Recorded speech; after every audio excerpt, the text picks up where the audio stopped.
เอาสามารถ เพราะตะกี้น่ะบ่ได้มีรถบ่นี่แล้วให้รถตะกี้แล้วมันก็อยู่แบบว่าอยู่จ่ายเงินมันอยู่ในหันโตน้ำไม้ในหันนั้นทางนี้แต่คนอยู่กับมุก สบายดีพี่น้องเนาะสบายดีทุกคน รถมาไม่ใหญ่ มองชุบบอลพี่น้องเอ้ย อยู่หันรถเจ้ามาแล่นนะคะไม่ใหญ่ห้อย อยู่คนละข้างกันไม่ไงแล้วแล่นไม่แล้วเขาก็จะหูว่าเนาะ เพิ่นละแล่นปิดมาหาไม่ไง ไม่ใหญ่มันจะแล่นมาได้ไล่รถเข้ามาเด้อผมแล่นชิดมาวันนี้ละป้าอันแม่ติดคือกันแล้วอันนี้อันบางน้ำโมนี่นะแล้วพ่อเขานี่ก็ตื่นแล่นไปเอาพอดีไปอันเล่าอันนั้นลูกสองแล้วขับรถแล้วชิมาน้ำแล้วก็โง่แล้วรถโง่แล้วมันนั่นนี่เอาพอดีแล่นกันนะ โอ้ยเตี้ยแตกเอ้ย แล่นเลยนั่นมันก็บ่เลือแล้ว โอ้ย แห้งแล้วค่ะโง่มันนั่นนี่ ปั๊บรถเราโง่แล้วบุญมึงมีเตี้ยเอ้ยลี่อยู่เรื่องน่ะคือกัดแหละประกาศบอกควรน่ะซ้ำมันนี่แล้วมันเด็กน้อยแล้วเขาบอกมันบ่จักที่ดอกเด็กน้อยนะทางแดงนะทางแดงอ่ะเป็นทางดำมันนั่นมันอยู่ในห้องเรียน ไม่ให้รถมาอย่ามันแล่นเขาก็บอกเตือน ไปแห้งกระซ้ำห้องมาบ่จักที่พี่น้องเอ้ยคนละไปยังละอยู่ข้างนั่นแหละผู้ที่ก็แล่นตัดก็รถ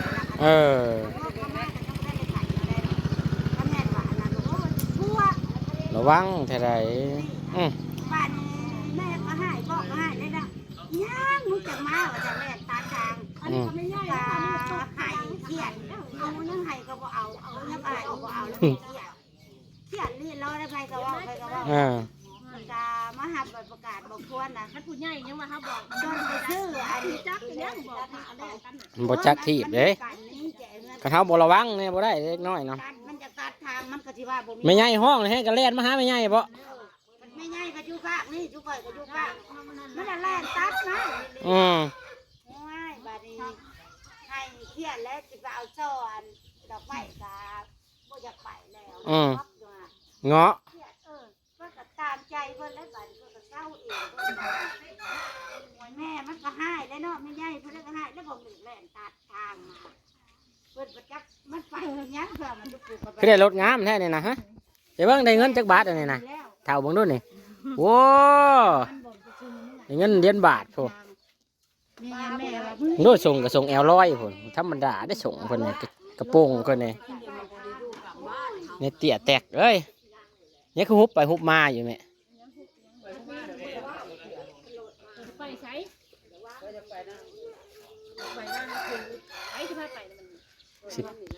สิพาเพิ่นไปหาหลานเจ้าหน้าที่หลานสิลงปักเชป้า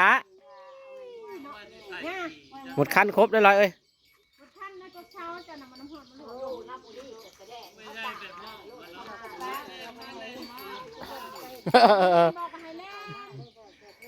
บอกไว้กันอย่ามาเดินรถเข้ามามันสิเข้าใจไม่ใหญ่ห้องนี่แล้วนี่ก็ได้ลิ้วรถมันบ่ไปให้กามาครับ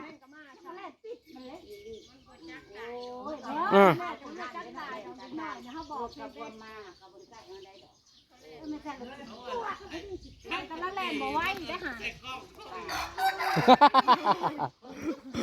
พามือใส่บ่เกือบแล้วมึงเตี้ยเอ้ยเจ็บย้อนพามือไม่ใหญ่บ่เป็นหยังดอกมันหึนได้เนาะ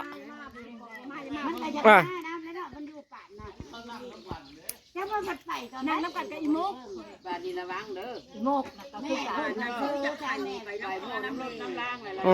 ไปข้าวเดียวเนี่ยไปเพื่อนขาไอ้บุญนั่นแน่บุญนั่นคือกันนะไม่ใหญ่อยากจับแทนพอไปเลยจับแล้วคุณดึงออกแล้วว่าต้องเล่นนะกระดาษ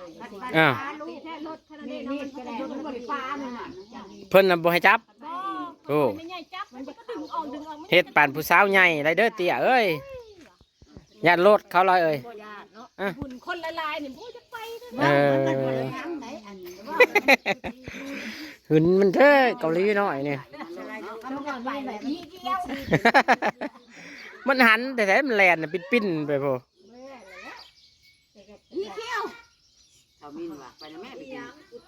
ขนม ยังบ่ได้ยินว่ามาทำมินห้องไปกินขนมนะมาพี่มาทำมินนะ มินยัง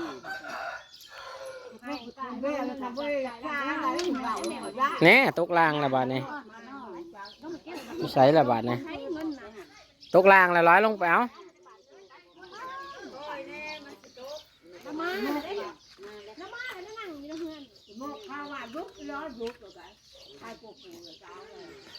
เกี่ยวเป็นอะไรเฮ้ยอุ้ยเกิดว่ารถเหยียบเขา มาให้ไม่ใหญ่ปีร้านให้เขาให้เลือกได้นี่แล้ว มันหืนได้เนาะ มันจะตัดทางได้นี่แล้วดีๆจับเสาบักนอนนี่ ยังเนาะ มันบ่จักที่แหละเด็กน้อยนะ ไปเอาแล้วตาชะลูกตัวเอง เห็นบ่คือเขาเว้านะตีกระต่ายคล้ายก็ได้เงินเด็กน้อย แหละมันแล่นปิดที่รถเขาก็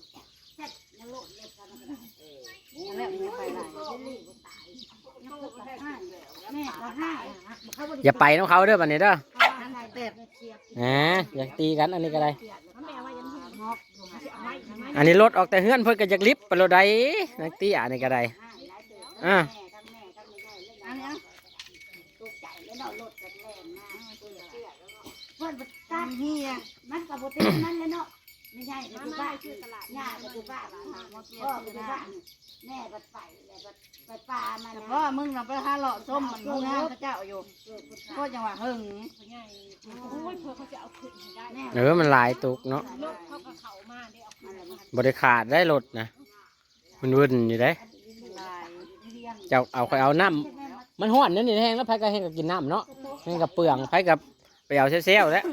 รถเขาจะส่งบ่ทันพี่น้องเอ้ยรถโรงงานน่ะต้องได้ไปซื้อเอาเองอ่า หาเก่าแล้วนะหาเก่าติดแล้ว ให้น้ำเงินไหมได้น้ำมาแล้วให้ขึ้นเฮือนเขาตู้เย็นแล้วว่าซั่นน้องสาวน้องตัวน้องกินแช่เปลืองแล้วกินแซ่บกินนัวแต่ไหนอ่ะกินน้ำเย็นกินแซ่บกินนัวแต่เนี่ยคุ้ยไฟใส่ย่างรุ่นๆอยู่มันคุ้ยห้าวันนะแท้ทงนะ3-4ตัว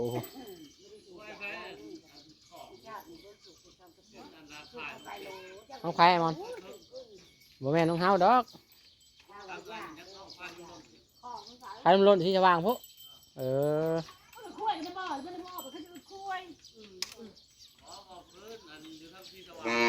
ไม่ใช่สว่างพุ่นควายข้าเจ้าก็ร้ายได้ทั้งนั้นก็ได้เตี่ยแตกเอ้ยปีจังหวะ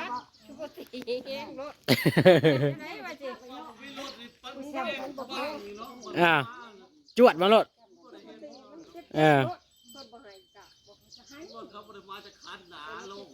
โล่งๆอยู่วะบัดแล้วบัดมาจวดมาโลด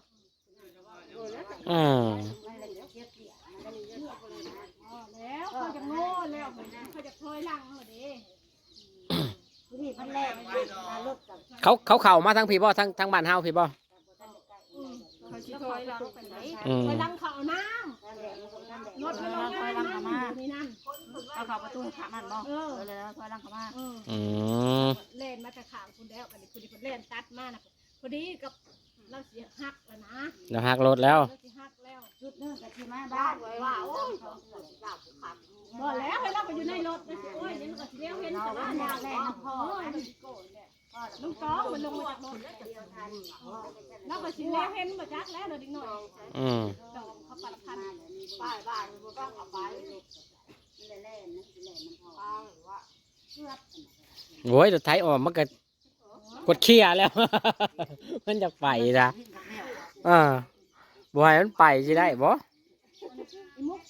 แม่มันเลยจะไปก็บ่เห็นว่าฉอดมันลงน้ำน่ะลงน้ำนองมันให้กะไว้แหละแห้งก็ลงเนื้อเลย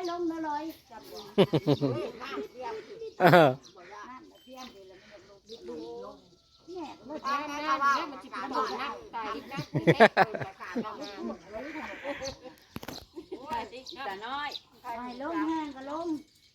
จะน้อยมันมั่งจะน้อย หันเป็นปิ้นให้โอเคพี่น้องเนาะสำหรับคลิปนี้เอาไว้สำหรับก่อนพี่น้องเอ้ยขอบคุณหลายๆพี่น้องทุกคนขอบคุณทุกกำลังใจขอบคุณทุกคอมเมนต์พี่น้องเนาะโอเคบ่เป็นหยังแล้วบัดนี้สบายดีเกาหลีน้อยเอ้ย